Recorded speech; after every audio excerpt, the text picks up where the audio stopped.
This is the Bookwaves Artwaves Hour, interviews with writers on KPFA's nationally syndicated Bookwaves program, along with interviews about film and theater and archive book interviews that stretch back 4 decades. I'm your host, Richard Wolinsky.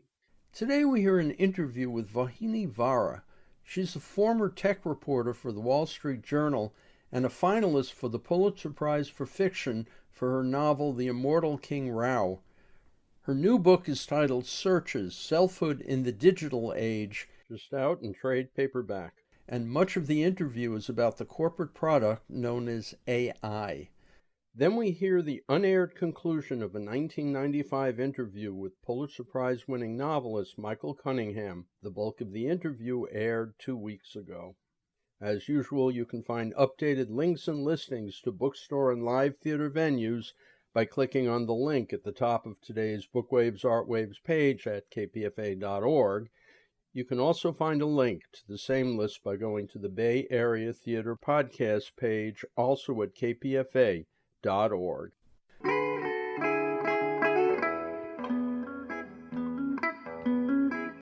My guest is Vauhini Vara, whose latest book is Searches, Selfhood in the Digital Age. Previous books are The Immortal King Rao, which was a finalist for the Pulitzer, and a collection of short stories, This is Salvaged. Vauhini Vara worked as a journalist on tech for the Wall Street Journal and has written for The New Yorker, several other magazines. This book is somewhere between a memoir, a collection, and a complete nonfiction book, and it focuses a little bit on the history of tech and social media, and then pivots in a way to AI, which is the number one topic going around now. And you were there earlier, and you're still keeping up. Before we start, Vauhini Vara, the origins of this book, it seems like it was little pieces, and then your publisher, Lisa Lucas, helped turn this into a book. And Lisa's grandmother and my father were married for 33 years. So we're kind of related. So how did this book come about?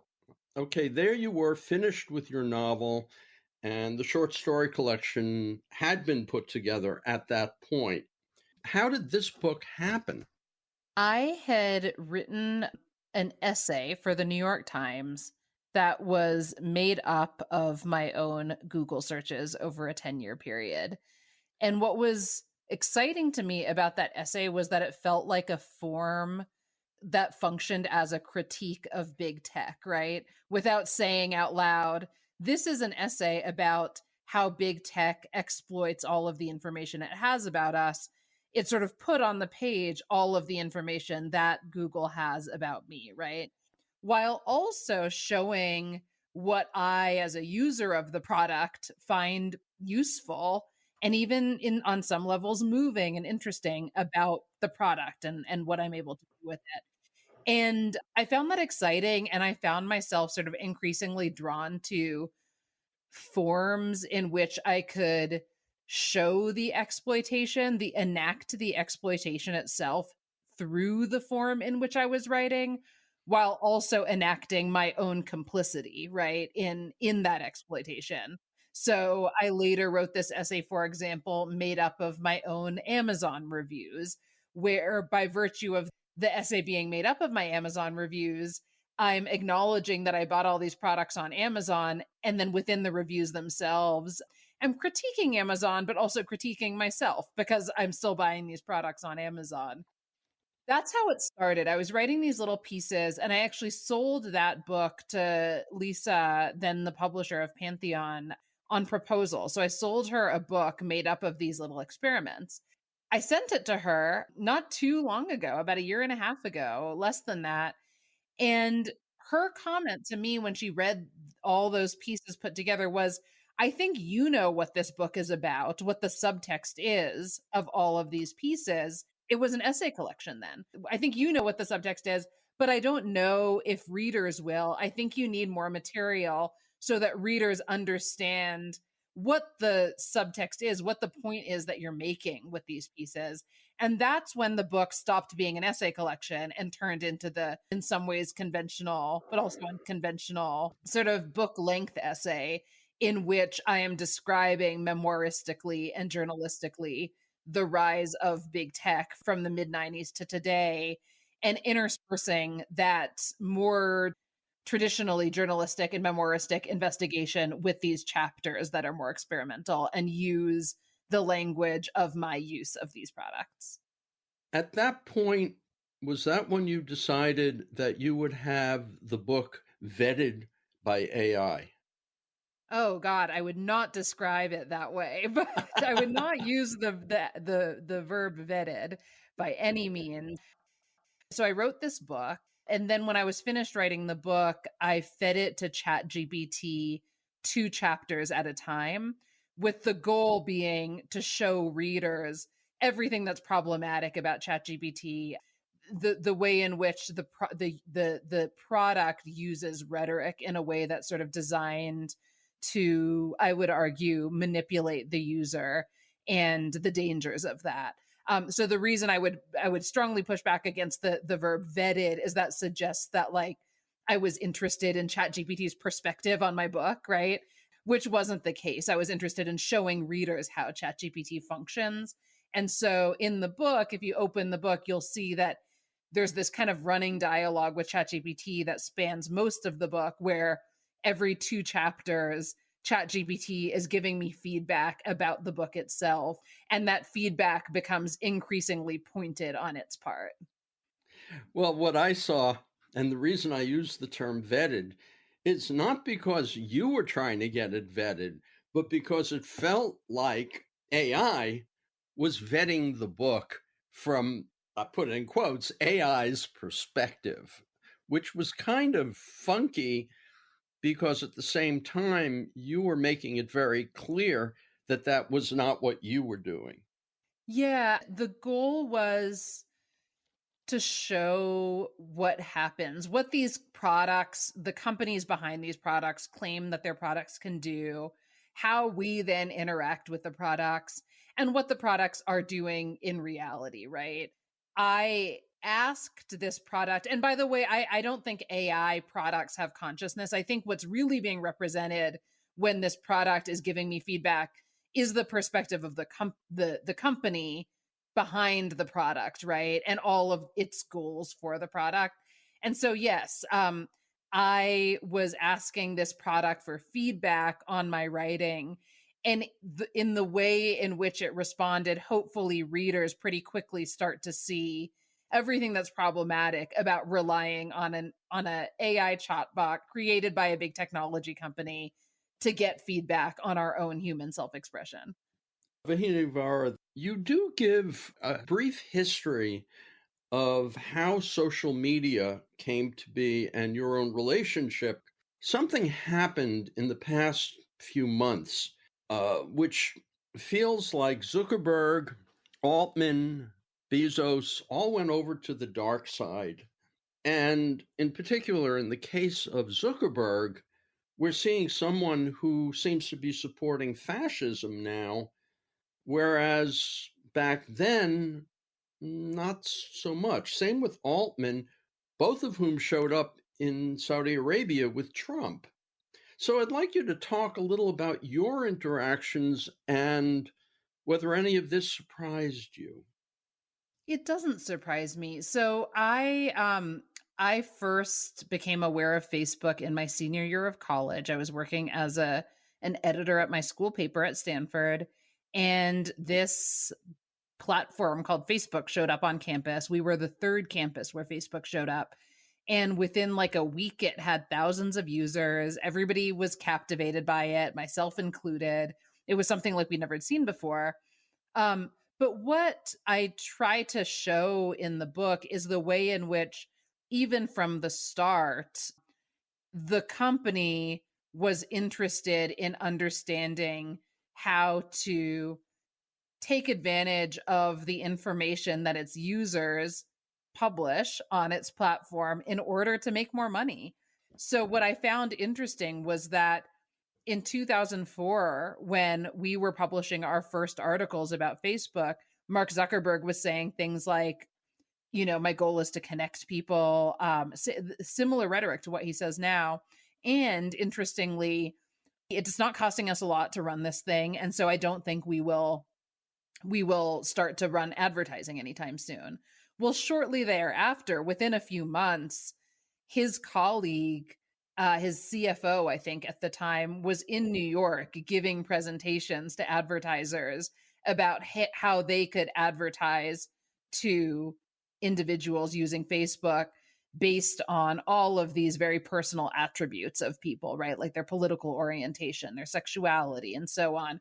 It wasn't something Facebook actually could do at the time. It was sort of aspirational, but it speaks to the way in which these companies' interest in their own expanding their own wealth and their own power was baked in from the start. Not, I don't think, because Mark Zuckerberg or any of these people are evil, but because we have built systems, capitalism and technological capitalism are systems that we have built that privilege above everything else the growth of wealth and of power. And so that was the goal that was baked into Meta from the start. That was the goal that was baked into all of these companies from the start. And so, I don't know, the way I see it, I don't know that these individuals running these companies have changed particularly. I think it's just that their goal above all else is for their company to be dominant. And so they're always sort of changing with the circumstances such that their company is positioned to continue to be dominant. And right now, Donald Trump is in power, and therefore aligning with Donald Trump is the best strategic move from their perspective in order to continue their dominance. So no, I'm not particularly surprised, I have to say. Vauhini Vara, did you ever run into anything about Curtis Yarvin back then? No, I know his name and his work, but I never connected with him. He and I'm not sure how to pronounce it, Peter Thiel, Yeah. seem to be behind what they're calling techno-fascism these days. Obviously, Vance is part of that, but it didn't seem as if Bezos or Zuckerberg were part of that world, and Altman for sure. And yet, if they are, it's because what they were saying before was kind of bull, and they were just more capitalist pigs, to be blunt. These companies are, almost all of them are publicly held. The ones that aren't have investors that are publicly held companies or are venture capitalists that want to make more money. These companies say all kinds of things, not just the CEOs of big technology companies, but the CEOs of all kinds of companies have all kinds of rhetoric that they use publicly, but ultimately the goal is always to make more money for shareholders. Again, just because that's the incentive system built into capitalism. And so it doesn't really surprise me that that continues to be the most important goal. We hear a lot about AI. As someone who is a user of AI and a reporter about tech, what is the difference between generative AI and algorithms? AI is a name we've given to a set of particular approaches to computing.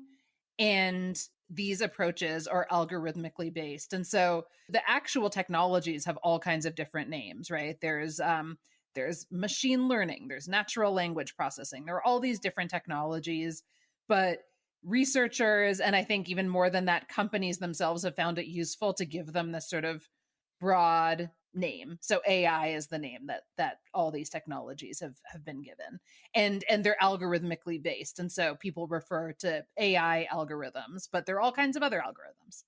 You're listening to an interview with Vauhini Vara, whose latest book is Searches, Selfhood in the Digital Age. I'm Richard Wolinsky on the Bookwaves Artwaves Hour. Vauhini Vara, what's the difference? Is there a difference between an algorithm that will eventually get a photograph put on your screen, and Google AI answering the question that I asked today about a new statin that my cardiologist wants me to try. What is the difference between those two algorithms? I don't know. I think the word algorithm isn't particularly important to the distinction, actually. So there are all kinds of technologies, right? And all these technologies function very differently.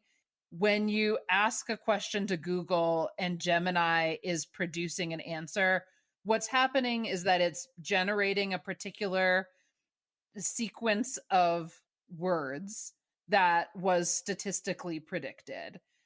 In the case of Google, that sequence of words is based in part on what would otherwise show up in, or what is showing up in search results. So I don't know. I think the easiest way to think about it is, and this is not exactly how it functions, but it's like Google is running the search. There are all these search results that would come up. It's looking at the words on the pages in those search results and coming up with a sort of statistically probable paragraph that's summarizing some of the most authoritative results. The problem is that there's nothing that then says that that paragraph is accurate or is objective, right? It's just a bunch of words in a certain order. What I'm getting is could be right and could be wrong, because essentially it's just a deeper search than we would normally make, and it's faster. Not quite that, but it is true that it could be right or it could be wrong, because all it's doing is predicting which words should appear in which order, which doesn't necessarily have any relationship with accuracy or objectivity. One of the ways that it works, and we see it in the opening sections of your book, Searches, is that you're giving a little bit about the history of the death of your sister in the context of your own getting older, being a teenager, growing up, and going online. The AI comments afterward, I noticed, for one thing, they sounded like a dull book report. For another, they were very flattering, which Yes. we'll go into in a second. The third is that as you wrote those series of short scenes, you kept repeating the same information. What I noticed was that repetition, which as an editor, I would go, yeah, that's good, but you're repeating the same facts in the same paragraph. AI completely overlooked. It's like it didn't happen. Did you notice that too? This is in response to the description of the conversation with my friend Sunam about Amazon. Is this right? Probably, yeah. Okay. I don't remember the exact response you're referring to, but I don't know that I was that interested in like whether this product would have actually critically useful editorial insights into the work. And so I don't know. I don't think I was paying attention to that because that wasn't what interested me. A lot of the book has certain repetitions in order to see how AI responds to them. I noticed that in the flattery, there was no mention of any of that. Now, you didn't specifically ask about it, but you asked in a general sense, Right. and that was missing. Right. In all of this, did you notice things that you were expecting that just didn't pop up? No, I'll say that ChatGPT went further than I expected in doing the thing that I thought it might do, which was try to convince me to write a book that was more positive about big tech, about OpenAI, about Sam Altman. It was much more explicit in its efforts to do that than I had expected. I had imagined something like that might happen in a subtle way. Vauhini Vara, you do mention, I believe, that the AI is trying to be more positive to its boss, Altman, but it's not clear exactly how that happens. In pretending to just give you feedback, it's guiding you. Yeah, I mean, this is happening all the time with these products. There are a number of ways to answer that question. The companies don't provide insight into how their products come up with the answers that they come up with to any meaningful extent. There's some extent to which they're providing sources, but there's no way to break down a response from ChatGPT, for example, and have it or the company explain this is why this product emitted these words, right? This is why this product generated this text. That's very problematic because it doesn't allow us to analyze the intent behind that sequence of text in any meaningful way. I'm not talking about the intent of the AI model. I'm talking about the intent of the company behind the AI model. But, there are some theories. So, for example, these products are well known to amplify biases that already exist in the world and in the material, like in the text they've been shown. Let's put it that way. And so it may be the case that the text that this chatbot had been fed tends to be very positive about big tech and OpenAI and Sam Altman. That's one theory.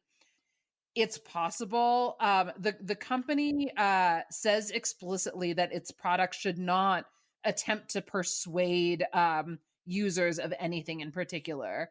But it's possible there's something built into the product that leads it to generate positive text about these companies and their leaders. It's also possible, and I think fairly likely, that the leading way in which I was asking questions was eliciting responses like this, which was deliberate on my part because I was interested in showing ChatGPT behaving in a certain way. And so I asked questions like, do you have any feedback on, when it said this text of yours could be more balanced, I asked questions like, well, how could it be more balanced, right? Which then creates an opening for it to provide language suggesting that I write more positively about these companies and their leaders, right? And so there's a kind of manipulation taking place both on the product's part but also on my part. Is there any relationship between what you're talking about now and on the more simple level, the way Netflix or Amazon offers things that are similar to what you've also bought or watched? The technology underlying those recommendations is different from the technology that generates words. I think the thing that they have in common is that those are both technologies that look at patterns and then generate outputs based on patterns. That's what I would say the two have in common. Vauhini Vara, Grok, which is Musk's AI, recently began going into the world of South African white genocide, and there are a lot of questions. When you heard about this, what were your thoughts? I'm surprised that the company acknowledged it and gave a little bit of information about how they claim it came about, which had something to do with what they describe as an erroneous change to the product that led this to come about. The reason that surprised me is that these products all the time are emitting text that amplifies biases, that spread misinformation. It happens all the time. And this was just a particularly egregious instance of it, I think. Spouting biases, spouting inaccuracies. It happens all the time. And the companies say they're working to combat that, but it has not been particularly effective so far. Another section of the book, you're talking to AI about what AI can do in relation to collaborating with humans. and you ask for several examples of those humans, women, people of color. I believe it's women who are people of color, maybe, and possibly have various genders. The response first time through is that two of the pieces are wrong, two of the pieces of information are wrong, but there's also one where you could not find out whether that person actually existed. I mean, how does AI just come up with something fake like that, a fake name? So, to clarify, I don't believe that AI can collaborate with humans. So I didn't use that language, but the product did repeatedly use the word collaboration, collaborate. So that may be where that impression came from on your part. I was interested in asking about humans who are using AI in their art practice. And yeah, it made a bunch of stuff up. I think the easiest way to explain why this happens is that, again, all these products are doing is putting some plausible sounding words in a particular order. There's nothing built into the way these products work that would guarantee that there's any relationship between that text and the truth. These products, I really want to emphasize, these products don't have consciousness or sentience. They're products of big technology companies. And those companies' goal is for us to use the products more, obviously, right? And so there's always the sort of quote unquote conversational dynamic is always one in which the conversation is prolonged, right? You're never going to hear ChatGPT saying, "Oh, you're right, I messed up. Clearly, I can't offer authoritative answers to your questions. Let's end the conversation here," right? That's not a way in which the product could function because it would be totally counter to the goals of the company. You're listening to an interview with Vauhini Vara, whose latest book is Searches, Selfhood in the Digital Age. I'm Richard Wolinsky on the Bookwaves Artwaves Hour. Toward the end of the book, you do something which I found fascinating, which related back to all of the earlier discussions with AI, with chat, which was essentially asking chat what they were doing to make people more comfortable. And I'm going to throw these out to you. They're just the headlines here. An implied objectivity. And by that, what do we mean here? Meaning is a funny thing with these products, right? Because there's no intent behind the creation of the words. When we see language like that, it feels intuitively as if there must be some thought process that's leading to the generation of the text. And that's not true in this case. What I think of when I think of implied objectivity is the way in which these products are deliberately built to use language that is authoritative and to use language that engenders trust in us. The company OpenAI itself has a kind of internal, they call it a model spec. It's like a style guide, and they have released parts of it publicly. And they say explicitly that the company is meant to use the chatbot is meant to use language that sounds quote unquote polite, that sounds kind, right? All of these different uses of language that make it seem as to use language that sounds professional. So there are all these ways in which language can be used that remind us of the language that authoritative, objective speakers use. And so that gives us the impression that there's a kind of objectivity in the text.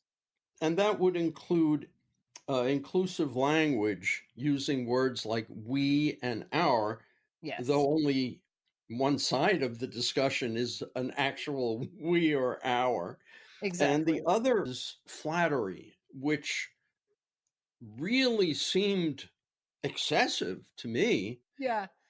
I think it's easy to imagine that these products are like purely technological creations with no, human engagement. In reality, a big component of the way in which these products are created is that there's a human chatting with a sort of, let's say, a research version of a chatbot, and sort of giving positive feedback to the chatbot when the chatbot speaks to the human, or I shouldn't say speak, when the chatbot generates language in the direction of the human that the human likes. Humans in general respond well to flattery. And so in the testing process, as I understand it from what OpenAI has said about this process, what seems to happen is that human testers, give positive reinforcement when the chatbot offers them flattery. And that then leads to a product that is sort of disproportionately flattering, right? In a way that starts to sound obsequious sometimes, like in a way that actually ends up being off-putting. But it's because of that human training process. It's not something that's inherent to the technology. And that would include things like "I'm here to help" when they're not helping. Yeah, and again, in the rhetoric that these chatbots are supposed to use, they're supposed to sound helpful. Again, they're supposed to sound polite. The word empathetic is included in this sort of style guide like document that OpenAI has, right?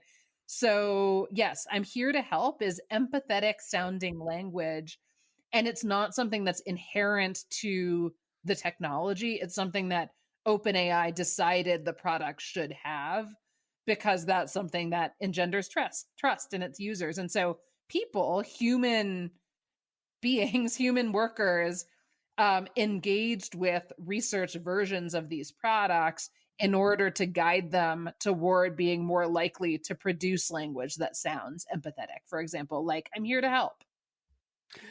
My friend Richard in Thailand has been using ChatGPT 4.0 for the past 3 years, and it's learned. It has humor and seems to have a kind of personality, and was very helpful recently when he, for work, needed to transition away from Skype, which Microsoft is getting rid of.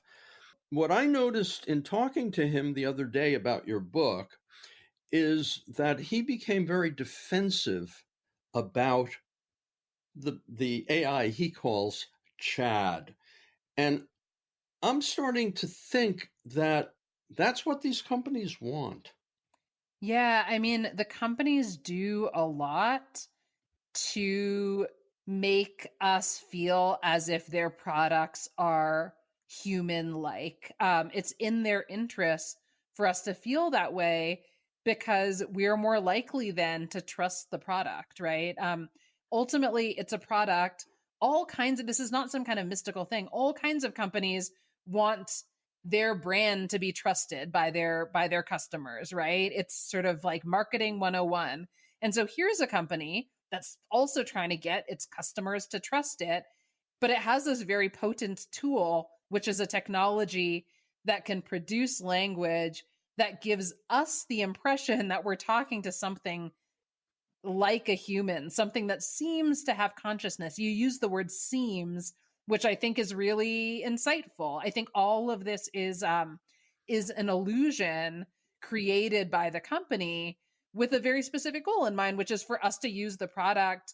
And I think ultimately not just to use the product, but to provide information to this product about things that are very fundamental to us, are the kinds of questions we might ask a therapist, the kinds of questions we might ask a mentor at work, right? We're providing a lot to these these chatbots that goes even beyond the kinds of things that we provide to companies like Google, companies like Amazon. Vauhini Vara, that brings up a point you made, and I don't remember the author who coined the term surveillance capitalism. Yes. Uh, The author is Shoshana Zuboff. The book is The Age of Surveillance Capitalism. Many of us have heard that adage about if you're not paying for the product is you, right? And she offers a framework to understand that concept. She talks about the way in which, for technology companies, information about us constitutes a kind of raw material. So we are providing raw material to these companies. They then use their own technology to render that raw material into a product, that product being the chance to influence us to behave in different ways. She even refers specifically to behavior modification, right? And that's really potent. She refers also, not in that book, but elsewhere, to what she describes as an epistemic coup, which is to say a coup that she believes is a kind of slow-moving, ongoing coup in which the gap between the knowledge that we as individuals or communities can have and the knowledge that these companies have about us and about the world is widening and widening in ways that have economic consequences, but also political and social consequences, as we're seeing now. Which reminds me of Musk and Doge trying to access Social Security, because once you add personalized Social Security to all the other information that they've already taken from us, you can pinpoint individuals and remove their Social Security. Yes, I mean, this is certainly an instance of somebody affiliated with big tech power and wealth obtaining information about all of us that in a way that is certainly doesn't seem to be in our interests. You're listening to an interview with Vauhini Vara, whose latest book is Searches, Selfhood in the Digital Age. I'm Richard Wolinsky on the Bookwaves Artwaves Hour. You mentioned before that you were a little bit surprised that AI gave more information than you were asking for. What other things surprised you in working on the book? In particular, I think it was August 2024, I think, when you submitted the book to AI for responses. And I guess that was one of the last parts that you worked on. What were your biggest surprises? And at the same time, what confirmed, or was it impossible to confirm anything given your own biases? You know, it wasn't that I was surprised that it gave me more information than I asked for. I was surprised at how explicit it was in its sort of pro big tech, pro AI, pro Sam Altman biases. And I would say that's the one thing that surprised me. Nothing else surprised me, really. I wasn't surprised by the inaccuracies. I wasn't surprised by the bland language. All of that, I think, in some ways, people really tend to fixate on, like, oh, this language is bland and generic. And I think that's a mistake, because it's actually masking all of these deep biases and manipulations and other sort of like insidious uses of rhetoric that we almost don't notice because we characterize the language as bland. I think some readers seem not to have even noticed that this product is trying to convince the writer to write a more positive book about the product and the company behind it and the CEO of that company, which to me is far more interesting than the fact that the language is what we might describe as dull. It makes me wonder. We have a situation now in which we have 40 to 50% of the American public fine with Donald Trump, and all of the Trump material that's popped up in the last year, not him personally, put him aside, but all of the propaganda at a certain point starts to feel as if somebody or people have kind of, I guess, programmed this AI to spew out so much that, unless you're aware it's all a load of BS, will convince people to believe so much that's not believable. In other words, going back, the implied objectivity, the authoritativeness, the flattery, the I'm here to help, all of that put at the behest of political goals could create an entire generation of people who don't understand they're being manipulated. Yes, it could. Yeah, I think that's the danger. And I think it's very plausible. It's so easy to imagine a future in which that happens. My goal in writing the book was to highlight some of that, such that we together, I, readers, all of us as a society, might look more critically at these technologies. And I don't think AI technologies are anything special. I think there's been this sort of particular interest in AI, I think, with my book, but it's just another it's sort of the latest move in a continuum that started as at least as recently as the mid 90s, in which big technology companies are using rhetorical tactics, are using exploiting language to further their own goals. And yes, this absolutely could continue. Or we could say, you know what, we've decided this shouldn't continue. We are going to do things differently in the future. We're going to maybe build technologies that fulfill what we want them to fulfill, and we're going to fund them communally. We're going to use local and regional government resources. We're going to pool our money. We're going to use nonprofit models, right? There are all these other ways in which we might approach technology that aren't bound up with further exploitation, or that are less bound up, that aren't necessarily bound up with further exploitation the way technological capitalism does tend to be. As a woman of color, it struck me that maybe you weren't surprised, maybe you were a little bit surprised by how the biases favor white, straight men and pops up in all of the AI. I'm not surprised by that. I mean, was I surprised when I first learned about these biases several years ago? I don't think I was surprised then either. I mean, it makes sense to me. The way in which these technologies are built is that they're looking at existing patterns, but then they're amplifying those. And so if there are these patterns of bias, these biased patterns that already exist in society, they're going to be amplified in the technology. And so, you know, in my conversations, in my dialogues with this product over the course of the book, when it did that, I really can't say that it surprised me at all.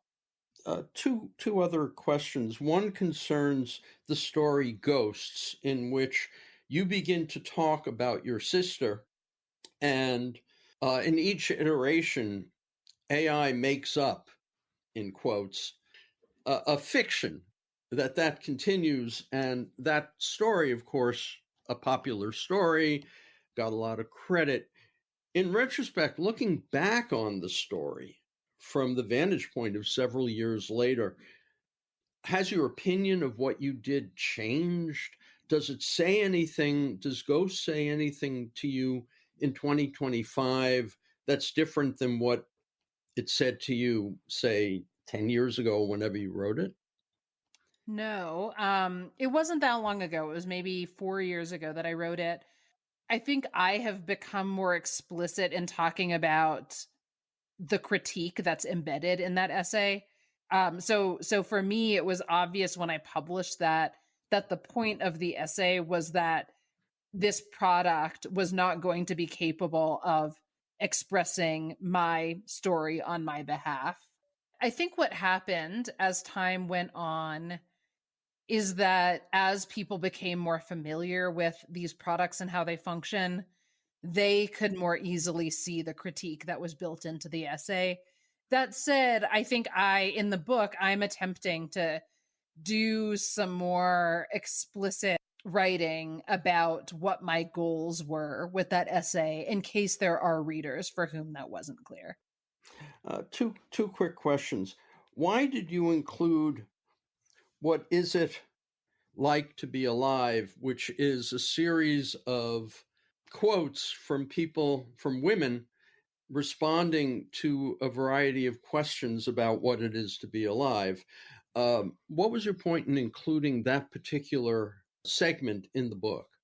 I wanted to include it for various reasons, one of which is that as I arrive toward the end of the book, it's clear that I'm not offering answers. I'm raising questions about our complicity in the rise of big technology companies.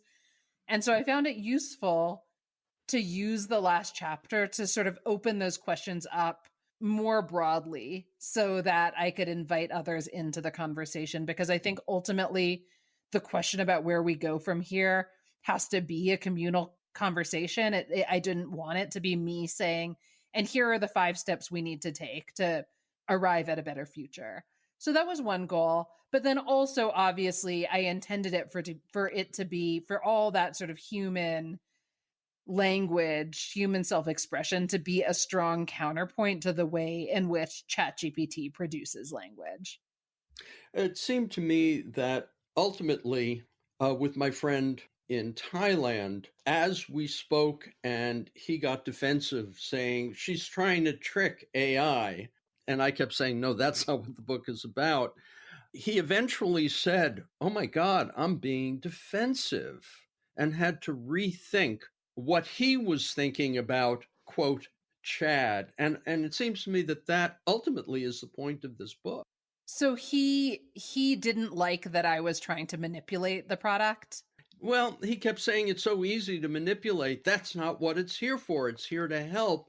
But by talking about it and by my mentioning his defensiveness, it suddenly occurred to him that he I was see. being defensive. I see. Yes.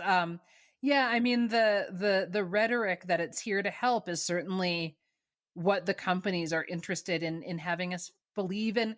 And to be fair, it's not entirely inaccurate. So, Google also tells us that its goal is to provide us with information. That's not inaccurate. We get a lot of information from Google, but in exchange, we're also giving up lots of information. And I think it's a very similar dynamic. So the argument here isn't these products can never be helpful. It's that it's in the company's interest for us to believe that that's the main thing they're doing. We need more transparency and critical awareness. That's pretty much the key, I would think, and maybe get away from corporate ownership. Yeah, I mean, I hate to prescribe what the answer is, in part because I write in the book at length about the way in which people like Sam Altman and Mark Zuckerberg and other corporate CEOs are very invested in telling us what the answer is. And I think being so certain is in itself problematic. And so I'm interested not in saying, here are the 3 steps to getting to a better future, but rather, here's where we are now. Let's together try to imagine some other approaches we might take. You've been listening to an interview with Vauhini Vara, whose latest book is Searches, Selfhood in the Digital Age, just out in trade paperback. I'm Richard Wolinsky on the Bookwaves Artwaves Hour.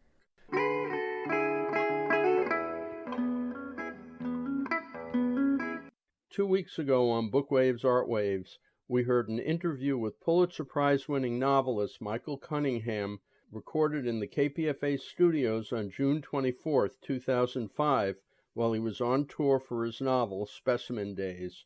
Today we hear the conclusion of that interview.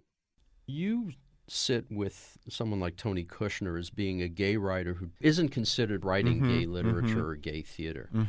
What do you think of the ghettoization outside of Michael Cunningham and Tony Kushner? I think Tony and I are the hard-working, lucky boys at the head of a movement that has been going on for decades. And those heroes at Stonewall and in the Mattachine Society and every single gay, bisexual, transgendered, and lesbian person who has pushed it a little farther has helped make it possible for people like Tony Kushner and me to be openly gay, to write about gay characters, and yet not be pigeonholed, not be described in terms of our gayness. And I ardently hope that we are just the beginnings of what will be a much bigger trend. You've written a couple of short stories. You've written these novels. Have you ever thought, and now you're working on a screenplay, have you ever thought about writing plays? You know, I have thought about writing plays, and I actually wrote one years ago, which was not bad, but not good either. It was only my first one. And when the right aperture opens, I would love to write a play. Michael Cunningham, Specimen Days deals with politics in both overt and less overt ways. Are you as pessimistic as the book seems to show you to be? Oh, I don't think of myself as pessimistic at all. I feel like the science fiction story starts from a very dark and difficult place and ends sort of ecstatically with the characters variously released from what has been tormenting them. But the Earth isn't. The Earth is in a state of flux. The Earth has been seriously wounded, but is arguably beginning to come back. The first story, the background is the Triangle Fire. The background is the hard work that a kid has to do working 12 hours a day, the fact that there is no social net for anybody to fall into. A lot of people have talked today about how the goal of the Republicans is to put us back in that era. I have probably never been so furious and terrified as I am right now, and I know I'm not the only one. I don't think the U.S. government, certainly in my lifetime, has ever felt so sinister, so determined to lie to us, to kill Americans and other people in an unnecessary and illegal war, to worship capitalism in the name of the environment, not only here but all over the world. These are very, very, very dark times. What do you think a writer can do about it, if anything? I think a writer can do what writers have done throughout history, which is bear witness to it, which is write about it in ways that both reach readers and provide some kind of record. I mean, history is written by the winners. Novels are mostly written by the losers, and I frankly trust Henry James on history more than I do a lot of official historians. I frankly think there are limits to what a novel can do about a political situation that is careening toward catastrophe. I don't imagine that Laura Bush is going to march into the bedroom and say to her husband, George, I've just been reading this novel by Michael Cunningham, and I understand that we have to dramatically change our policies. I think as a novelist, you have a fundamental obligation to reflect your times as accurately as possible, which does not in any way eliminate your obligation to do what you can as a citizen to effect change. So those are two very separate issues. They are to me. Yeah, I mean, of course, they overlap. But when I hear a writer say, "My contribution is my writing," I think, yeah, right, honey. That puts you, of course, at the forefront as a gay man and a writer. It puts you in a unique position to deal with gay issues publicly. Yeah, which is a great opportunity and a great honor. Well, what do you do about it? I mean, what does Michael Cunningham do? Aside from talking about it, when I have some kind of public forum, I volunteer at God's Love We Deliver. Really? I mean, it's very basic. It's very sort of grassroots because I don't know what else to do. When you're looking at the acceptance of gay people on the one hand, and yet on the other hand, the almost murderous attitude by politicians toward gay marriage and their support of people who would just as soon throw every gay person in jail or kill them. Yeah, I feel enraged and terrified on my own behalf and on behalf of every queer person out there. Again, the best thing I know to do, given that I have some kind of public life, though a novelist can scarcely be said, can only barely be said to have a public life. We are celebrities of the very lowest order. But I make it very plain whenever I'm doing a reading or a lecture or talking to any group of people that I am a gay man. This is what we're like. If you try to limit our rights, if you try to put us into boxcars and ship us off someplace, I'll be on that boxcar. You may think you don't know any gay people. Here's one now. It's not much.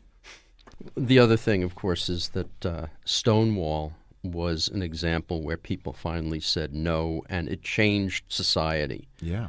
One riot changed society. I keep wondering, as I watch the media descend further and further into ass-kissing, whether it will take anybody just to stand up and say no. Yeah. Everyone I know is insane about this, and no one can figure out anything effective to do. What do we do with the fact that in the last elections, 51% of Americans essentially said, right, consistent lies, illegal war, no weapons of mass destruction, rape of the environment. I want 4 more years of that. Michael Cunningham, when you're looking at Hollywood, do you think that Hollywood will stand up a little bit on the grounds that if they don't, they might actually lose their support in terms of economics? What has created freedom, the only thing left, is the fact that films are successful, or plays are successful, or books are successful. Yeah. I don't look to Hollywood for much. I feel like it is so entirely about economics. And when The Passion of the Christ is a blockbuster at the box office, I think that really speaks to Hollywood. Do you think Broadway will stand up like it did in the 50s, or is the corporatization taken over there too? I think corporatization has taken over Broadway, and I'm not sure who really goes to Broadway anymore. Would a big hit Broadway musical with great politics, would it be seen by more than 750 people who go to Broadway shows? I'm not so sure. I actually place my main hopes in television, which is cheaper to produce, which doesn't need to appeal to a zillion people to be a hit. I'm sure other people feel differently about this, but I think Will and Grace has been good for us. Robert McNeil told me a couple of years ago that he was very concerned about the ship of state, but he felt it was righting itself. This, of course, came before the 2004 election. Yeah. What kind of hope do you see, or is it just fear at this point? I think you have to have hope. I think if you relinquish your hope, you're in big trouble. And I think it is not only our hope, but our conviction that things can be turned around that will lead us to get these people out of there and make a better world for everyone. You've been listening to a Bookwaves archive interview with novelist and short story writer Michael Cunningham, recorded in the KPFA studios on June 24th, 2005, during the book tour for his novel Specimen Days. Until next week, I'm Richard Wolinsky on the Bookwaves Artwaves Hour.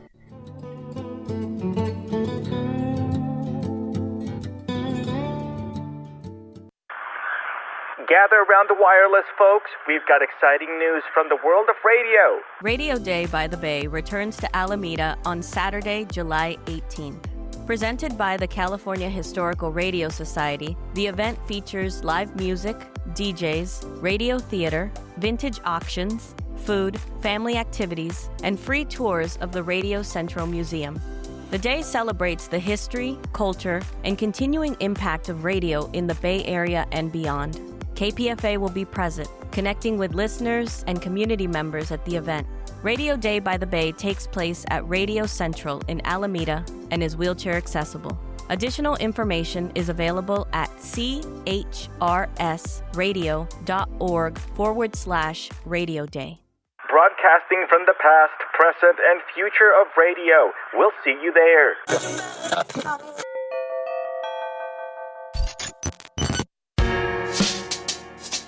Let's be honest, there are plenty of subscriptions taking your money and giving you very little back.